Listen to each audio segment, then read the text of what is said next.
All right, let's talk about that one piece of gear on your desk that kind of ties the whole room together, your leather desk mat. It's a real statement piece, right? But it also takes a beating every single day. So how do you keep it looking absolutely amazing? Let's dive in.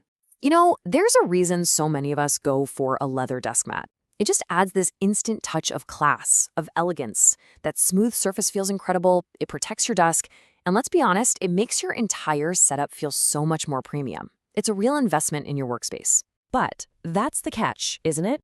Real life happens. You spill your coffee, dust starts to build up, and, the oils from your hands get on there. That beautiful, pristine surface can start to look kind of dull and grimy, and it totally loses the character that made you want it in the first place. And sometimes it's not even about something you can see. This user on Reddit brings up a really specific problem that I think a lot of us can relate to. The mat gets grippy or tacky. You know that feeling? Your mouse doesn't glide smoothly anymore, it just kind of sticks. It can be so annoying when you're trying to get work done. So what's the deal? Well, here's the good news. Bringing your mat back to life is actually way easier than you might think. You don't need to call a professional or buy any crazy tools.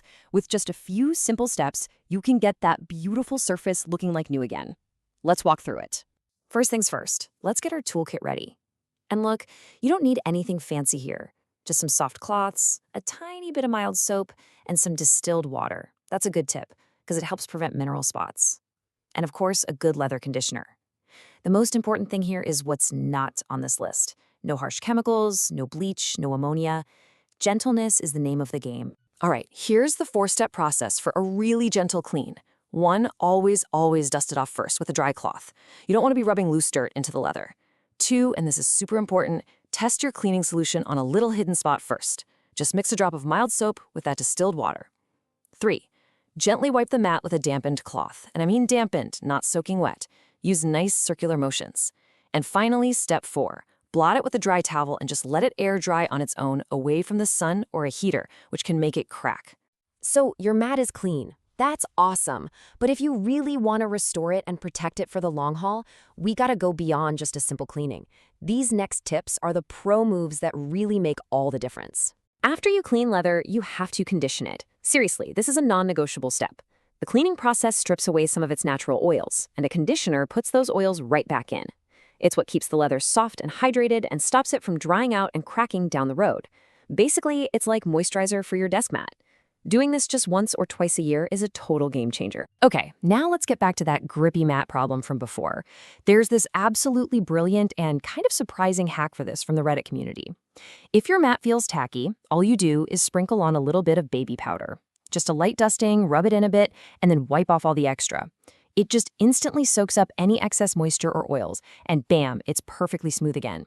The person who tried it said, "This is awesome, it's smooth now. How cool is that?" All right, now that we know how to fix problems, let's talk about how to prevent them from happening in the first place. Good leather care is all about playing the long game and just avoiding some really common and really damaging mistakes.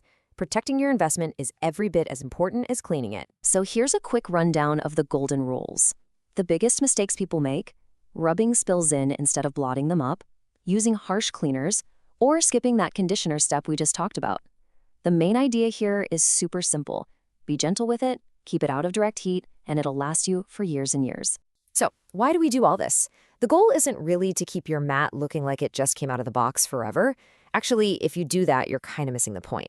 The real payoff is helping it age gracefully, to develop its own one-of-a-kind character. And this brings us to this beautiful concept called patina. See, high-quality leather is supposed to change. It absorbs oils from your skin, it gets tiny scratches, the color gets deeper where you use it most. All these little imperfections, they're not damage. They're the story of your work, your projects, all that time you spend at your desk. A good patina is a sign of quality and a sign of a life well lived. So the next time you sit down at your desk, think about that. When you take good care of it, your leather mat isn't just a utility. It becomes a personal artifact. It's the backdrop to your daily grind, to your biggest ideas. It's not just a surface, it's a story you're writing. Thanks for watching.